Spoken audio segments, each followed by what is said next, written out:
जय श्री गणेश। नमस्कार। मैं आचार्य संजय द्विवेदी। मेरे समस्त प्रबुद्ध दर्शकों का मेरे चैनल पे हार्दिक स्वागत है।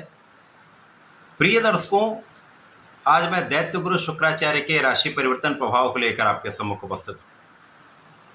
दैत्य गुरु 21 अगस्त को अपनी राशि का परिवर्तन करने जा रहे हैं तथा वर्तमान मिथुन राशि को छोड़कर चंद्रमा की कर्क राशि में प्रवेश करने जा रहे हैं।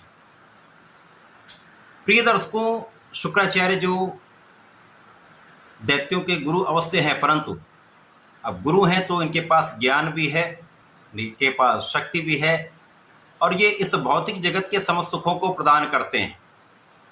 धन, सुख, ऐश्वर्य, वैभव, भूमि, भवन, वाहन का सुख देते हैं।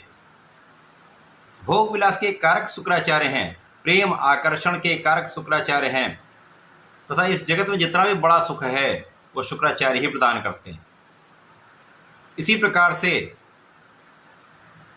पुरुषों के लिए संतान सुख भी शुक्राचार्य प्रदान करते हैं, स्त्री सुख भी शुक्राचार्य प्रदान करते हैं। तो निश्चित रूप से शुक्राचार्य अत्यंत महत्वपूर्ण ग्रह हैं, समस्त सुविधा प्रदान करते हैं, सौम्य ग्रह हैं जो समस्त राशि के जातकों के लिए अत्यंत उपयोगी भी हैं। यदि आपकी कुंडली में ये अच्छे भाव में है, बलवान है, तो आपको जीवन में धन की कमी नहीं होगी।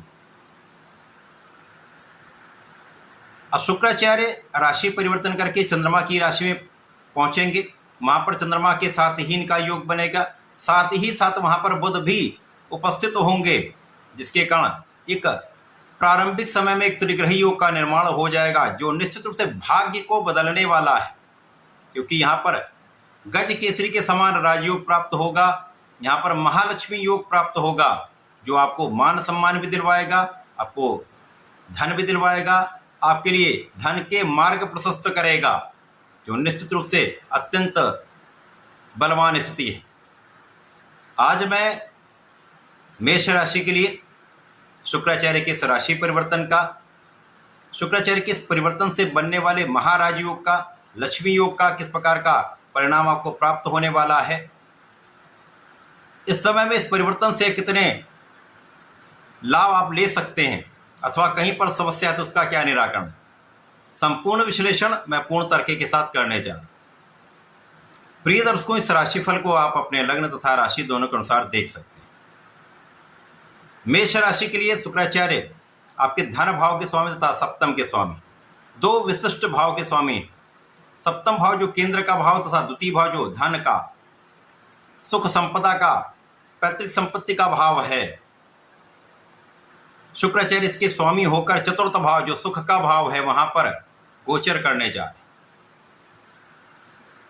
अब सुखेश सुख भाव में है, चंद्रमा यहां पर सुखेश होते हैं और सुख भाव में होंगे। जब शुक्राचार्य का ये परिवर्तन होगा, बुध भी वहां पर गोचर कर रहे होंगे, तो यहां पर गजकेसरी के समान राजयोग प्राप्त होगा और वो सुख भाव चतुर्थ भाव केंद्र के भाव में होगा जो अत्यंत बलवान होने वाला है। साथ ही साथ यहाँ पर महालक्ष्मी योग बन जाए। प्रिय दर्शकों, चतुर्थ भाव जो अत्यंत महत्वपूर्ण भाव है, यहाँ पर जब आपका महालक्ष्मी योग प्राप्त हो जाता है, एक महाराज योग प्राप्त हो जाता है, तो वो आपके जीवन को परिवर्तित कर देता है, आपके भाग्य को परिवर्तित करता है, आपके सुखों को बढ़ा देता है। तो इस समय में इस भाव को ये कई सौ गुना प्रबल कर देंगे। महाधन का योग 100% बनेगा।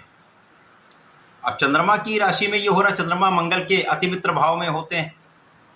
वर्तमान समय में चंद्रमा का गोचर चतुर्थ भाव में है और मंगल आपके षष्ठम भाव में होंगे। षष्ठम भाव में मंगल थोड़ा सा यहाँ पर निर्बल होते हैं, तो यहाँ पर किसी को धन उधार ना दें, विवाद से बचें।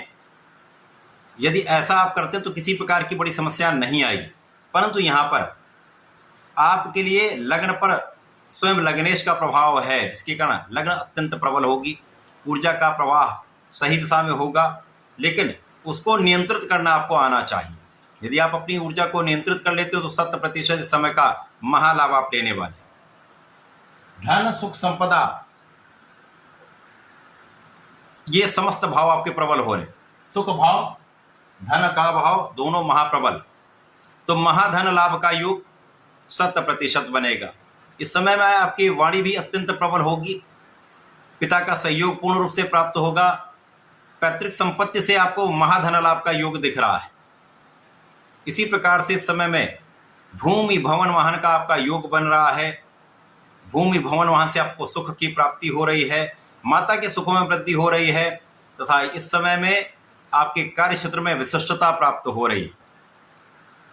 कार्य क्षेत्र आपका विस्तृत होगा। कार्य क्षेत्र में आपको महालाभ का योग बन रहा, क्योंकि जो जातक नौकरी कर रहे हैं अब उनको धन कहाँ से प्राप्त होगा? उनको नौकरी से धन प्राप्त होगा, तो नौकरी में उन्नति होगी। इसी प्रकार से जो व्यापारी गण हैं उनके व्यापार में प्रगति होगी, व्यापार का विस्तार होगा तो धन का लाभ होगा। जो लोग अपने प्रोफेशन में हैं, विशेष रूप से कला क्षेत्र के जातक महालाभ लेने वाले, यहाँ पर किसी प्रकार का कोई संदेह नहीं। जो लोग व्यापारी हैं उनके लिए भी विशिष्ट संयोजन है, क्योंकि बुध व्यापार के कारक हैं। तो आपके सुख भाव में महालक्ष्मी योग तथा एक महायोग जो आपके कार्य क्षेत्र को भी विस्तृत करेगा, लोगों का सहयोग दिलाएगा, लोगों के बीच में आपको प्रभावशाली बनाकर आपके मान सम्मान में वृद्धि करेगा। इसी प्रकार से जो लोग राजनीति में हैं उनको बड़े पद की प्राप्ति हो सकती है, कार्यभार का विस्तार हो सकता है, अधिकार क्षेत्र का विस्तार हो सकता है यहाँ पर, तथा नौकरी में पदोन्नति का योग बनेगा। पद वृद्धि से लाभ वृद्धि का योग 100% बन रहा। अब जो लोग वाणी से संबंधित कार्यों में हैं, कला क्षेत्र के कार्यों में हैं, गणनाओं से संबंधित कार्यों में हैं, तो उनके लिए भी विशेष अवसर है। यहाँ पर आप 100% सफल रहने वाले हैं, लाभ वृद्धि करने वाले हैं। जीवन साथी के साथ सामंजस्य अच्छा हो जाएगा। जीवन साथी के साथ आपसी प्रेम में वृद्धि होगी तथा इस समय में जिन जातकों का विवाह नहीं हुआ है उनके लिए विवाह का योग भी बनने वाला है। स्त्री वर्ग से पूर्ण सहयोग, स्त्री वर्ग से पूर्ण लाभ आपको प्राप्त होता दिख रहा है। साझेदारी में एक अच्छा लाभ आपको प्राप्त होगा। साझेदारी में प्रगति के अवसर आपको प्राप्त अवश्य होंगे। इसी प्रकार से इस समय में जो लोग नई नौकरी का प्रयास कर रहे थे, आपका प्रयास यहाँ पर सफल होगा, क्योंकि यहाँ पर आपके भाग्य की विशिष्टता आपको प्राप्त हो रही है। परिश्रम आपका यहाँ पर लाभ देने वाला है। इस समय में आपकी स्थिति अत्यंत प्रबल होगी और आप अपने कार्यक्षेत्र में सफल होंगे। एक अच्छा लाभ आप लेने जा रहे हैं।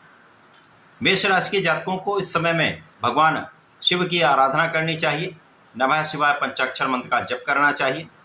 यदि इस समय में आप प्रत्येक मंगलवार भगवान भोलेनाथ पर जलार्चन करते हैं, गंगा जल से अभिषेक करते हैं तथा लाल पुष्प लाल मिष्ठान का अर्पित करते हैं, लाल फल अर्पित करते हैं तथा गुलाब की सुगंधि का अर्पण करते हैं, तो इस समय में सर्वश्रेष्ठ लाभ आप प्राप्त कर पाएंगे। ऐसे करके इसका लाभ लें। धन्यवाद। नमस्कार।